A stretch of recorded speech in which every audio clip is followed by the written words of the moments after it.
Alright, this is going to be the first day of the second week, January the 10th, 2022, a minute before the market open. And I'm going to start changing the way my thumbnails look on my YouTube channel just to make it something easier to look at. Just don't want it to look like a freaking Fruit Loop, just a bunch of random colors all over the video page. So I'm going to try doing something more consistent. And as for setups, I'll consider OPTI. It's a nice uptrending stock, but not the best long-term chart. But I'll watch this. If this thing can do some kind of a morning panic bounce play after 3 days, I'll consider it. But for now, I'll probably just leave it alone. This one I'll just casually watch just for some kind of reversal. And I'm going to focus on morning panic bounce plays. If I see anything nice, I'll consider trading it. And I will do a $30 risk level. And everything else OTC related, I'll stick to a $10 risk level. And if it's a listed stock, price, action, whatever setup it could be, I'll stick to a $5 risk level. Alright, it is 9:39. I don't see anything ideal here with HMBL. I did take one trade with OPTI, and I just didn't like the way this one traded. It did a large amount of, range right here from 27.7 to 31 in just one candle. No clear pattern, never traded it, never gave it money. OWUV doesn't have the best volume. AXXA didn't have the best volume, and it wasn't doing anything right at the market open for a morning panic bounce play. I'll watch IQST. Maybe this one can do one a bit later in the day, and that could be something possible. Nothing of interest with DOGZ, and then some of these were just uptrending. As you can see, some of them are not necessarily clean looking, they're just creepy looking. But I did trade OPTI, and this wasn't a very ideal morning panic bounce play because it wasn't really up like 3 days in a row. So I did stick to my minimum $10 risk level, and I got filled at 11.1, and that was at 9:35 right here. 11.1 was my entry right here. Why? Because it kind of had like these two candles where it broke under 11, and then it just came back. So I was in it at 11.1, and I think there was a nice amount of people at the bid as well, supporting any kind of move towards the bottom as so again, it was just very protective, I think. And I sold. I made sure not to sell right at my freaking entry, like I did on the other trade with, I believe, AXXA, and I sold 5,000, half of my position at 11.4. That was 9:36. So again, I was in here 9:35, 9:36. I was out half my shares here at 11.4, and then I had a very nice exit right here. I didn't think I would have gotten filled, but I did sell the other half the same minutes at 11.5. which was right here, as you can see, halfway through the minute of 9:36. It got pretty close to VWAP. If it's not going to get to VWAP, but it still gets very close, I'll take that. It doesn't have to work. And now this thing might, you can see a nice wall of bidders at 11, although there is a big seller here at 11.2. It could try to hold this level, maybe take out that big seller, and then make another move towards the upside. But again, it's not a very clean pattern because it wasn't really up like 3 green big, nice, big green days in a row. It just had this one day right here, although it is a nice uptrend from sub penny 48 to, a penny. So looks like they're trading with a spread now, which is never ideal. I'm not sure if, oh, okay, yeah, somebody did take out that big person on the ask. So this might actually warrant a nice move towards the upside and maybe try to hit 12. It could totally do that, especially if people keep jumping in at the bid, on top of each other. I don't see anything else that I'm really interested in. This one was nice, is that it just took out that person there. I don't know if it would have been possible for me to have been in at the 11 range, or because of the fact that I don't see any prints under 11.5. That was just something nice. That would have been risky, just being in the setup thinking that it's gonna hold with that large seller there, but somebody did take it out, and now it's making a nice move towards the upside. Now a big seller at 19. I'd probably sell some at 17 right here, or 16, and lower my risk. But yeah, that was a nice move. It took out that big person at the ask. Alright, Maybe I'm looking at CYBL if it keeps downtrending. Like, not where it is right here, but if it keeps doing a bigger move towards the bottom, maybe it can be an 11 a.m. reversal, right? But I'm pretty happy with my trade here with OPTI. $10 risk level, which I don't mind because, again, it wasn't an ideal morning panic bounce play. If it was, I would have traded 30,000 shares, but I don't mind this at all. I'll make an update later. Okay, it is 10:16 and I don't really see anything that I'm interested in at this point. Being after 10 a.m. I'm not going to be too interested in morning panic bounce plays because it's pretty much too late for those. Unless it happens to do like a V-type panic, like the letter V, just a very sharp decline on any one of these OTCs that I'm actively looking at, I might consider that. But if that's not the case, then I probably won't be interested in trading anything. But I will take into consideration with the idea that perhaps some of these can try to do a reversal and touch VWAP at around 11 a.m. for that 11 a.m. reversal. That could totally happen. I don't know if I still have an example saved. It was probably like IQST, for example. Let me see if I can bring it here, where you can see it was that 11 a.m. reversal. This thing was just downtrending the entire time, and you know, once I got to that 11 a.m. level, it started to make that reversal, and it got all the way to VWAP, which was from the 68 level to 74, so I had a nice range. And here was my trade, which actually wasn't bad. I was kind of taking it, maybe not at the best price, but the idea was that I had the least amount of risk because it looks like it was trying to break out of this ceiling right here, and that's what it did. And I just didn't hold on to it long enough because it was a very speculative trade. But yeah, I should have held through on that one just because of the fact that it was doing it perfectly. You know, it fit all the qualifications. Even if it were to have failed, you know, I was also trading with just less risk because, you know, I was already, you know, in right here with the idea that it just broke out of this range again. So that's totally fine. And, you know, hindsight's 20/20 as well, but I will be interested in something like that. Even CYBL could do it. The issue with this one is that VWAP is so close. Now maybe it means it'll get above VWAP and maybe it'll get to 22, but you know, it might not necessarily do it. But I'm gonna be interested in that kind of a setup. I'd like it to be down at least, I'd say at least 15% down on the day. Nothing with HMBL. DOGZ, nothing. AABB, I kind of cleaned up the watch list a little. This one's interesting. RGST, I didn't want to be interested in this dip buy. It was just a bit scary, but I do like how TGGI did the thing where it had a nice spike, right, and then it kind of dropped and it held under VWAP. In this case, I like it better when it holds VWAP, not under it, but it was still holding it, just, you know, under VWAP.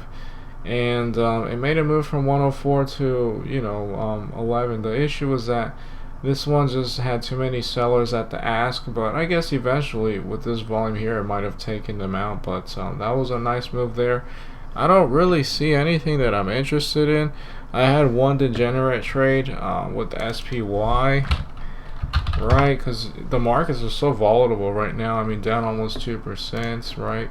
And it almost looks like it might try to do a head and shoulders. This could be a shoulder, and this could be the head, or maybe this is a shoulder, the head. So in theory, it might make a dip anywhere in this range at this point to here, a dip towards the neckline, and then maybe make a spike and make another shoulder. Of course, it doesn't have to make another shoulder, but what I have in mind is that this thing is way under EMA 4.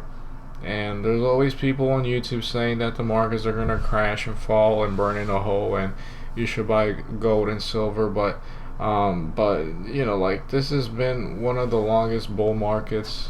I mean, I'm 25, so I wasn't really, you know, actively looking at the markets in 2008 when the markets crashed or anything like that, but this is like one of the nicest bull runs, and I'm just wondering if this is going to be the kind of thing where, you know, it's just going to do a dip and it's going to make another move towards the upside, or is this actually going to be, you know, the thing that actually makes this thing downtrend, and not just downtrend, but downtrend for more than it did here in this coronavirus downtrend. So that's what I have in mind. I'm just gonna keep looking at this. And I was thinking, okay, well, maybe since this is below EMA 4 and every time it's under EMA 4 it seems to offer a bounce, I was thinking that maybe I can consider a long.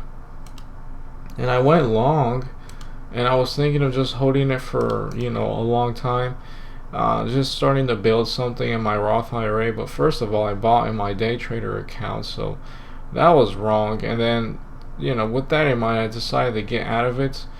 It just looks like a nice dip buy opportunity I was in. Again, this was just 12 pennies. I actually wanted to do a call, but I don't have options enabled on this. I have to do that, but it wouldn't have worked out anyway. Or at least, I guess I could have sold the call for a profit. But if I were to have still held, that wouldn't have been good. But I was in 1013 at 458, pretty much 458 flat. You can say 458 and 1 cent. Again, right here, 13.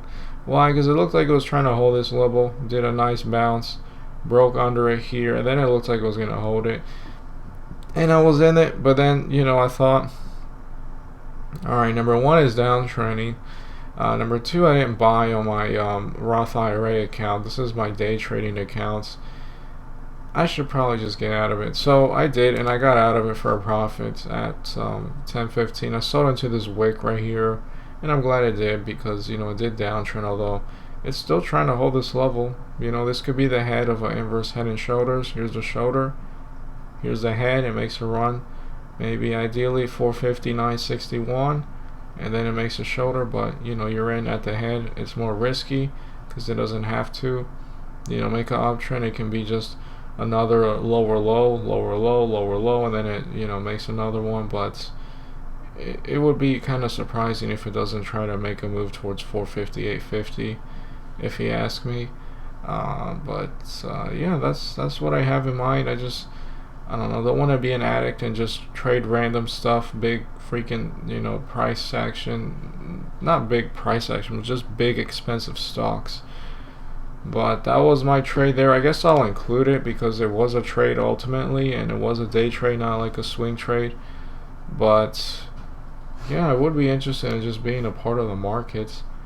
I just don't want to be the guy who finally jumps into the market right when it falls off a cliff, right? But every single time everybody has a scare that it's going to keep downtrending and keep downtrending, it does, or then it doesn't anymore, then it starts breaking new highs. So again, I don't have too much experience with over many years just holding stocks or whatever, but I'd like to be a part of that. Perhaps I'll make an update, but yeah, for right now I'll just focus on OTC setups. But this could make a nice move. I could even try going long here, and buy maybe 4 shares, because I can't really buy.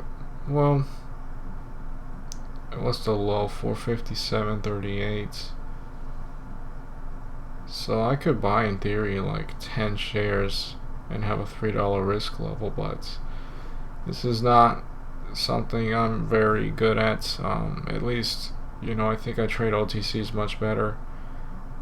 I don't want to drag this on too much, but I'll just be looking. Nothing really solid, but it could try to hold this level. It could also just keep making lower lows, but I think the odds say this thing is going to make a move towards the upside, or at least not break this level right there, at least not right now. Okay, it's 10:42, and I just want to go over what I was looking at in terms of options. And I was, before I bought a share, I wanted to be in for an option. I think I can do options here on E-Trade, but I'm not extremely sure. But here was the idea. This is a 458 strike, and I don't understand options a little too much, but if I can switch to the other screen, right about here, this is the chart for the option, right at 458, and then this is like the chart of just the SPY in general, SPY, the 1 minute candle chart. And again, the idea is that I would have been interested in buying a 458 when it was around here. When I bought at 10.13 a share, I would have been more interested if I could have bought a call just one call, just like one piece, one contract, I think you call it, and that would have been it, because it did do the thing that I thought it was going to turn around, although it did drop a little more than what I would have liked it to. And like what I said in the previous video, it did break lower, but I knew it wasn't just going to break under, it was going to at least make a move towards the upside, which is exactly what it did. And it was in the money in that sense, the 458 strike option. So I guess out of curiosity, at 1013, how much did a contract cost? It was 168. And then when it was around right here, when I could have sold profitably at around 1032, it was at 181. So it wouldn't have been that nice, because it wouldn't have gotten like the lower range, or like a more ideal entry point. Maybe at 1017 that would have been better, at 153-ish to 170. Now I'm just trying to learn a little bit more. It's not necessarily something that I have to trade, but it would have been very, very, very, very slightly profitable, if not break even, because I don't even know. I think E-Trade does charge commissions with options. I'm not extremely sure, but that would have been the idea there. Very interesting, because I knew that options are just more volatile than buying and selling the stock. So that would have been the thing in mind. But at this point, where it is right now, it can keep downtrending for all I know, and I don't see anything else that I'm necessarily interested in, so probably won't trade anything else. I'll just keep looking at stocks. I am looking at PETZ, very similar to the other one, right, DOGZ, and I'm just wondering if it's going to be anything like DOGZ, and that it kept breaking the day low, but maybe not. I mean, they're similar, right? Cats and dogs, but it's not necessarily the same thing. And I think whoever's inside the stock, the insiders, they're just making mad money off of the dip buyers here. But yeah, I'll just watch this one. This one could be one where you take a buy and it holds the day low, and it starts to make a nice move towards the upside, but it doesn't have to do something like that. It could just keep breaking under it. But I don't mind if I don't trade this one, just because of the fact it's a listed stock and I'm not that good with these, and this one's very manipulative, so I'll take that in mind. But I do like how the volume is fading. If I try it, I might try a small position, but nothing big.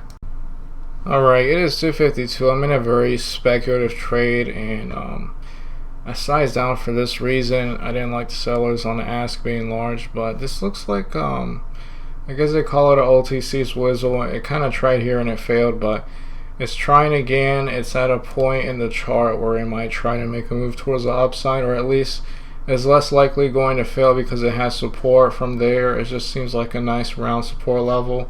Obviously the setup could still fail. Could be a bit of an inverse head and shoulders, not a perfect one. Shoulder, head, and then maybe a shoulder.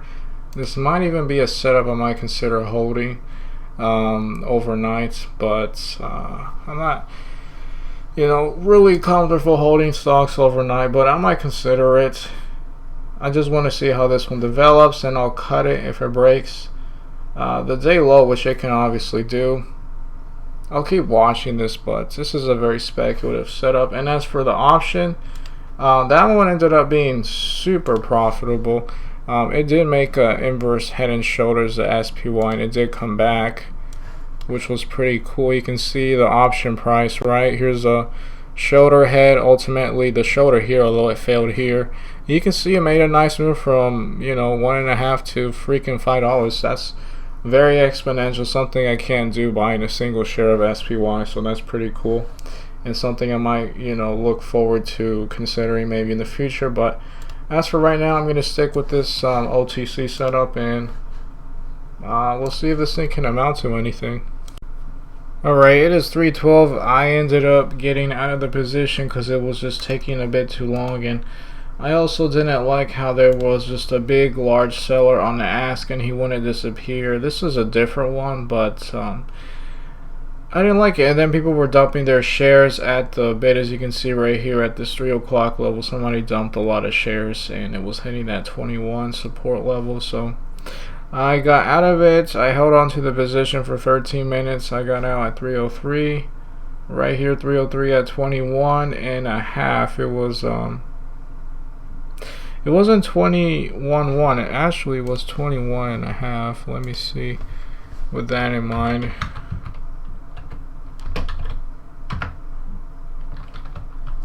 if I did this right,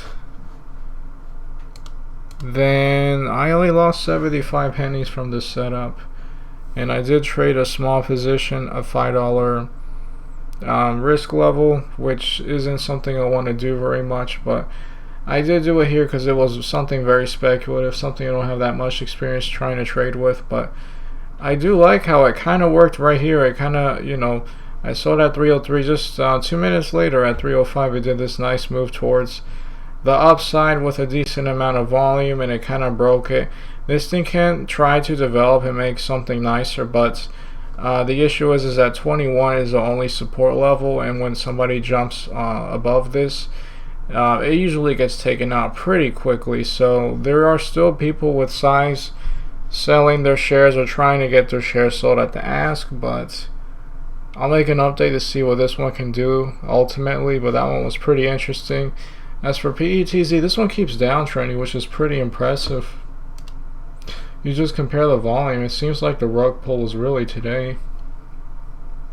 And I mean, they don't really necessarily care about at what price do they sell. They're just trying to get their shares sold. This whole thing was engineered to profit off of dip buyers. It still offered a move, right? But it wasn't like anything really ideal. Yeah, nothing really ideal. Just a nice thing to make money off of the dip buyers. Nothing with these other ones that I'm really interested in. I don't know, I just thought CYBL was kind of interesting. What needs to happen for this to work out is people jump in at the bid at a higher price, and we need to be taking out people at the ask and no longer have these big sellers at the ask. I'll make an update when the market is closed. Alright, it is 5:13 and I am here to call it off. Overall, I'm up not a very large amount. It was just $2.59, and that was a trade with OPTI, which worked out, but it just did not, it did not become something that made a lot of money for me, because I only traded 10,000 shares, and that was because it wasn't an ideal, daily chart for a morning panic bounce play. Because it wasn't necessarily ideal, I didn't really consider it for that reason. Maybe I should have, because I mean, it did make a move from sub penny 50 to this 1 cent, almost 1.5 cent level, but I didn't take it for that reason as a proper morning panic bounce play, so I traded a $10 risk level. If not, it would have been much more profitable, and I think that's totally fine. And just out of curiosity, I don't even know how much. I like the percent gain. I'm very happy with the percent gain. Let's see, this would have been like a $100 position. Yeah, $111 position. I don't know, it just seems, it seems like $30 is overwhelming for a dollar risk level, but when you think about it just being a $300 position, it's not even that much.